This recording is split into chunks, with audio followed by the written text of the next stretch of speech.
Hello everyone and welcome back to my YouTube channel. My name is Maddie and I'm so excited for this reading vlog. I'm going to be rereading the whole Hunger Games series in honor of the new book coming out, Sunrise on the Reaping. Suzanne Collins, the legend, she's been coming out with books in this world for quite some time. In 2008, she published The Hunger Games, which I feel like we all know and love, and in 2012, the movie came out. I was 9 years old in 2008. I remember reading the original three, The Hunger Games, Catching Fire, and Mockingjay, when I was in 5th, 6th, maybe 7th grade, some middle school age. But visually, I remember the movies the most. So as an adult, I'm going to be rereading this series and I'm really excited. Sunrise on the Reaping is about Hamish. Don't remember much about him from the books. I remember him from the movies. And I haven't read The Ballad of Songbirds and Snakes, which came out in 2020. And I think there's already a movie out that came out in 2023. I had no idea. I did not know this at all. And I'm very excited to read that book and watch the movie. And I think after each book that I finish, I will end up watching the movie so I can kind of compare and reading in the lens of an adult and kind of seeing if my thoughts have changed. I do remember loving the movies, so I'm very excited. First, I'm starting with The Ballad of Songbirds and Snakes. This is President Snow as a teenager. He is a mentor, I believe. Don't quote me on that. He's a mentor to someone in the Hunger Games, and I believe this is the origin story of his villain era.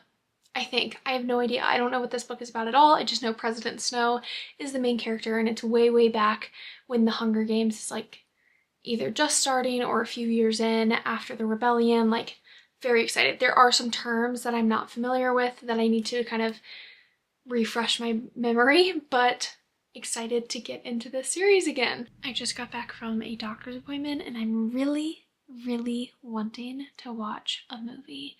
So I'm gonna watch The Ballad of Songbirds and Snakes. I have about an hour left in the audiobook, so I'm gonna watch the movie and I'll finish the audiobook probably tonight, but I'm thoroughly enjoying it. It's different. It's a little slow. President Snow's, year 10 Hunger Games, I forgot, I think they're like 10 years into doing the Hunger Games. They're still in like the testing phases of it. Like, they're trying new things out, they're experimenting, they're doing a lot of crazy stuff, but also it's different. I think it's like in this small arena where I think the newer Hunger Games, like however many years later, Katniss and all of that, it's like bigger, the technology's great, like there's so much, well, great, it's pretty terrible, but like way better technology involved, and these are definitely like the beginning stages of the Hunger Games. I don't love the, third person that we're getting of, like, I wish I was in his head. Like, you're not in Snow's head, and I want to know a little bit more about what he's thinking, because he seems like a good guy. He's just not, in a way where he's a little selfish and a little hypocritical and judgmental. I understand it when you're like in that world and you grew up in the capital and you like everyone is telling you that these districts are poor and they're a different breed of human. Like, they're so poor and so bad off that they're not even to your standard of human, which I just think is an absolutely crazy way of thinking. That's all he knows. So it's just it's interesting. And what's her name? I want to say Lily, but I know it's not Lily. Maybe, I forgot, but I'm not loving her. We aren't getting a ton of her. Like, he's kind of infatuated with her because they kissed one time and he's like, oh my god, I love her. So that's how I'm feeling. It's good. It's not great, in my opinion.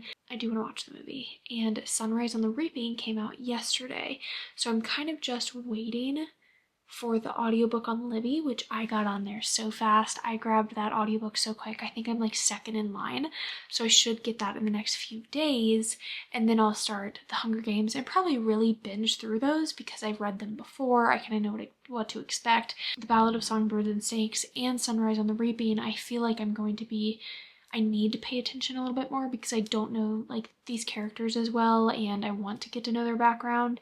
So yeah. You guys are at a weird angle right now, but I don't want to move the camera. So I finished the movie and the book last night when I was cooking dinner. Two controversial things that I'm about to do. I finished the movie and then I finished the book. So I know like the movie did spoil the end for me, but I don't really mind because they were a little different. But I thought the movie portrayed the book so well. Like there were literal lines from the book taken out and put into the movie. And because I haven't read The Hunger Games in a while or seen the movie, I don't remember if they're exact or how alike those movies to book adaptations are. I know he's a villain. But that haircut at the very, very end was giving Draco Malfoy, and I kind of ate it up. I loved him. Like, I know he's a bad guy. He has this, like, cold ambition. Like, he is so ambitious to try and get to the top, to try and win, to try and get money for his family. He's a very ambitious person, and you do have to give him credit for that. Even if he literally turned against his best friend, his girlfriend, and many other people that he could have potentially saved, but he was so tunnel vision on his one goal that he was really selfish. And I think that's a really great and beautiful villain story. I was thinking Lucy Gray was gonna die and his heart was gonna be broken and he would have to like move on, and it turned him really cold. That was my prediction, but no. Lucy Gray in the movie, it kind of like leans into the betrayal aspect, like, oh, Lily betrayed Snow in a way, but in the book, she just like disappears into the woods and Snow is super, super paranoid, which also was portrayed in the movie, but a little bit differently. Yeah, I loved the movie. I thought the movie was great, and I also loved the book. The movie helped me a lot, and you guys know I don't love book to movie adaptations because I'm always anxious to watch the movie to see if it lives up to the book. I think it did. One thing though is the book is way less descriptive than obviously the movie provides a visual, but I thought the visual was really nice to have because the book I don't think did a good job of like the setting or where the people were at. Like the arena was great, like that was described pretty accurate, but like the Dr. Gull, her office wasn't described. Like that was really cool. His house wasn't described very much. The city itself wasn't described. So the movie really helped me mentally puzzle piece those together, and I loved that. So, you know, maybe I should just give movie adaptations more of a try, and that's what I'm doing this video for. So now, I think what I'm gonna do next is gonna hurt some feelings and gonna be a little controversial, but this is what everyone has done so far. Sunrise on the Reaping, I still have, it just says available soon on Libby, which means in the next few days. But while I'm waiting, why don't I just start the Hunger Games? Why don't I start the first book?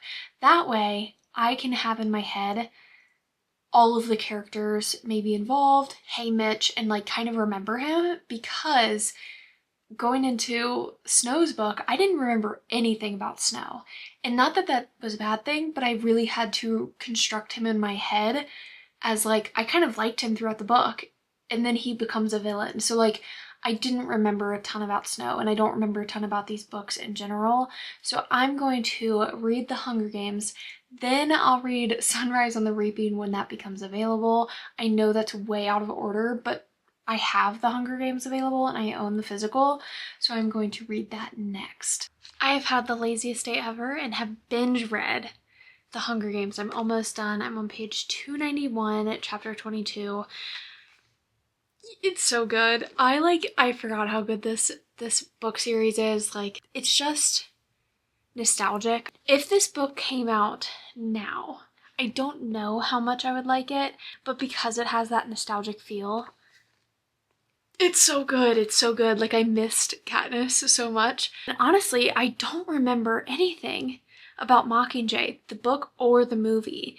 And I know I read them, but I don't know if I ever watched the Mockingjay movies, like, because I know it's in 2 parts. Like, I don't know if I ever did, and if I did, do not remember that at all.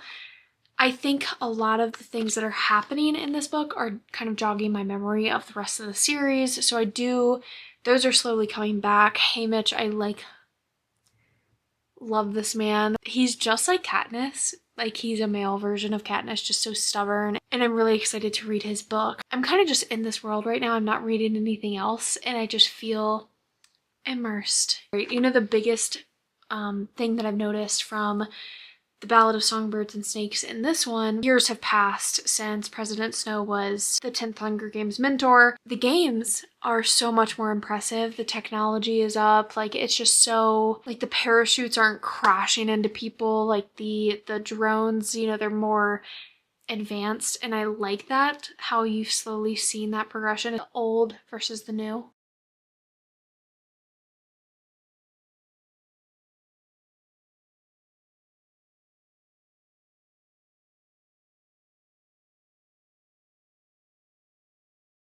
Thought I would do a quick update.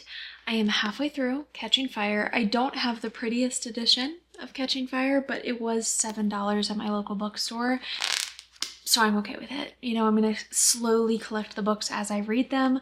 I did start the Hunger Games movie. I'm making lunch, so I'm going to eat lunch and watch the movie, but I am like maybe 40 minutes into the movie. The first Hunger Games movie, not Catching Fire, which I've seen a bajillion times, but I love it every single time. It's very, like I've said with the book, it's very nostalgic, just the movie itself. I'm pretty sure I saw it opening night. Maybe I'm thinking of a different movie. I might be thinking of Twilight, but I know I saw it in theaters, so it still gives me that like feeling when I was 13 when the movie came out. Forgot in the Hunger Games book and the Hunger Games movie how little of a role President Snow has. Like, he is not really a major character at all until the later books, and I kind of forgot that because he did get his own book. So like I saw him just like they had like the quickest little scene in the Hunger Games with President Snow, and I was like, you literally betrayed like 5 of your friends. So but yeah, so I'm going to continue reading this after I finish the movie. I've been having very lazy days recently, and it's great. So once I finish the movie, I'll kind of update, but I love it. It's very similar to the book, but also there are distinct differences, like how Katniss got her pen, the Mockingjay pen. Like, I don't remember in the book them doing like a finger prick of blood when they got to the reaping.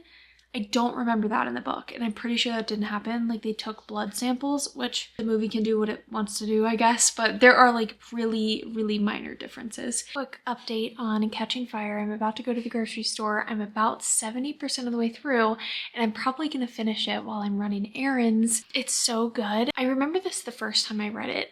The beginning is very slow. It's heavy on the politics and a lot of the rise of rebellion going on within the country. And there's just a lot of political game going on with President Snow and his petty feelings towards Katniss and Peeta and the whole wedding. And I forgot about half of this stuff, but I am remembering a lot of characters' names that are coming up. I think like Finnick and Mags. I cannot believe, and I think now as an adult, it registers a little bit more, but I cannot believe last year they were in the Hunger Games.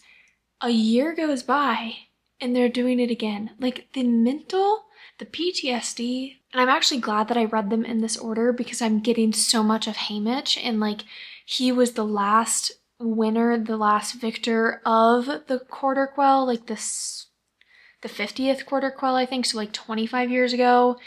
He was a victor of it, and now they're in it this year. So it's just, we're learning a lot about him, and I'm excited to be put into Sunrise on the Reaping with his perspective so we can kind of see why he is the way he is now. Like, he's loyal, but he's also a drunk and clumsy and just like kind of nonchalant, doesn't care about anything, but I'm wondering why he got to that point. I finished Catching Fire and I started Mockingjay last night, so I'm on a roll with these books. I think I've read them all in like 5 days so far. I'm gonna watch the Catching Fire movie right now, and I have a big old salad that I'm gonna eat with it. It's my popcorn, okay? I'm excited. You know, one thing about Catching Fire, I feel like it's a little repetitive with like compared to the Hunger Games. It's a good middle book syndrome. Like it has middle book syndrome because it's a little slow at the start, but then it has that repetitiveness of the games. But it's key in bringing in the rebellion and like some major characters like Finnick and other ones. So I liked it, but I think I'm gonna like Mockingjay better. And I've read Mockingjay. It's jogging some memories, but I really don't think I've seen the movies. Anytime Rue is brought up, instant tears. I just finished Mockingjay. That book was way darker than I remember. I remembered everything. I even remembered the epilogue, which was super, super sweet. And I very much saw it coming, the romance. But I did forget that Team Gale or PETA, I forgot that PETA was the one who like won. Like I just said, this book was way darker than I remember, or just grim. Like these characters for 17, 18 years old, they are going through a really challenging time. Like they're going through it. There's no happy point in this book until the very, very end, especially with PETA being captured in the Capitol. And then when he comes back, he can't remember anything about Katniss or like the good things about her. He only remembers the bad, like him being manipulated. Then at the end with Prim, like so many terrible things happened. I understand Katniss's feelings towards Gale at the end because of what happened to Prim and all of those children. Like I get it, and I really appreciate her awareness of that situation because it took me a little bit to realize that like, oh, the rebellion kind of planned that. Like they did it to play on human emotions with like the children outside of President Snow's house. Like that took me a little bit, but I'm glad that she noticed it as the main character. That's why I'm not a main character. Finally start Sunrise on the Reaping, and that will conclude this vlog, but I'm looking forward to it. I've only seen good things. Haymitch is a mess in the original trilogy, and I want to know why. I want to know why he is the way he is. So 25% update on Sunrise on the Reaping. 1. Haymitch's birthday. This poor boy. He's also in love. He's got some young love going on, and I know that's gonna end bad. I know it is. These Covey girls. Covey, I think, is like it almost sounds like a musical traveling group that was also mentioned in President Snow's book because his love interest is in a Covey. And these Covey girls are a little rebellious. And I can just tell there's an underlying tone for this poor man, Haymitch. They're not even at the games yet. Like he just met his mentors, Wyrus and Mags, which I love seeing their little spotlight in this book because we met them in Catching Fire, and poor Mags, obviously one of the saddest parts in Catching Fire, but I'm glad that we're getting little bits of the other books in the future in this book in the past. Like it's really nice. It's tying everything together, these little tiny Easter eggs of like, there just is that really sad undertone that I know it's not gonna go well for anyone. So that's great. I am 50% of the way through and I'm a little bored, but I think that's because the games haven't even started yet. Like they're on their way to the games now. So like half of the book is just Haymitch kind of in his head. You're getting to know him a little bit more, which I am enjoying because we don't get to know him really at all in the first 3 books. And also we're getting, what is his name? Plutarch Heavensbee. Wow, so crazy that I remembered that. Plutarch himself showing signs that like make sense with Mockingjay. So I'm liking, I like all the Easter eggs we're kind of getting. Like we're seeing Plutarch kind of enter his, not everyone in the Capitol thinks this is right, or like not everyone in the Capitol thinks the Hunger Games should be real. You know, like he's throwing hints out to Haymitch that like, hey, if you survive this thing, let's hook up later and we'll talk rebellion. But I think it's about to get really interesting because we are halfway through the book. I have about an hour and 20 minutes left. Haymitch just won the Hunger Games. President Snow is kind of out to get him because President Snow can relate to Haymitch because President Snow had a love interest from a Covey in District 12, and Haymitch literally is head over heels for this girl. What's her name? Lenora Dove. Head over heels for also another girl in the Covey in District 12. So there's some parallels there, and President Snow is trying to, I don't know, he's jealous of Haymitch, I think. And Haymitch winning the Hunger Games is kind of like a fuck you to President Snow, so the whole thing is a little bit political, but I know it's about to get really sad because Haymitch hasn't gone home yet. And in the main 3 books, Haymitch doesn't have family or friends or a spouse. Like, he really is just a loner. And I think obviously it's because President Snow is a jealous little witch and probably offed them. But I know it's gonna be really sad. Yesterday I told you guys I had an hour and change left of Sunrise and the Reaping, and I still do. I have not read any more. I didn't end up reading at all yesterday. So today I have a mission to clean my oven. Okay, I took out the racks this morning and I cleaned them and they look great, but now I have to clean the inside of my oven and the stovetop. I have a glass stovetop and it's the worst possible thing to clean ever. So I have to clean both of those, and I'm going to be listening to the audiobook. But I did just get to the part where Haymitch riding the train from the capital, and he just showed up in District 12. He is home and I'm expecting turmoil. I'm expecting trauma, and I am not ready. Not ready.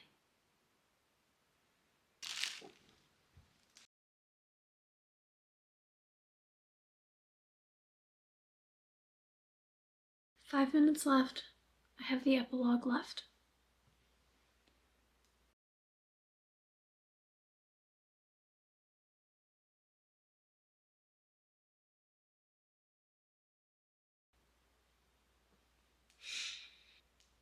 That ending was so sweet. Oh boy, that's a lot to unpack. It makes so much sense now, and I wonder, like, did Suzanne Collins plan this from the very, very beginning? Or because of that, like, gap from, like, the first 3, and then the Ballad of Songbirds and Snakes, and now this one, is she just, like, plugging pieces together that even she didn't know about? Because, like, there were some really good Easter eggs in this book, but I'm just surprised that, like, in the first 3 there weren't a lot towards Haymitch, but, like, also Haymitch was just a drunk and very comparable to Katniss, and we kind of saw the tiniest hint of what his games looked like in Catching Fire. So I don't know, it's like this series fit together so well. Like, I did think at first these newer books from her were like a money grab, and maybe they were, but also a lot of people wanted Haymitch's story, so it makes sense, and that was so good. I'm gonna rate it 4 stars. It's just heartbreaking and tragic, and there's no good in this story until Katniss comes along, and then even then there's tragedy and heartbreak and terrible, terrible things that happen, and they have to get to the point to where the epilogue is, and it's like, wow. That is it for this reading vlog. Just know that I will be watching the Mockingjay movies. I loved watching the first 2, and I'm very interested in continuing since I haven't seen those. I'm like 99% sure I haven't. If you want to support me, go ahead and like and subscribe, and I will see you in the next video.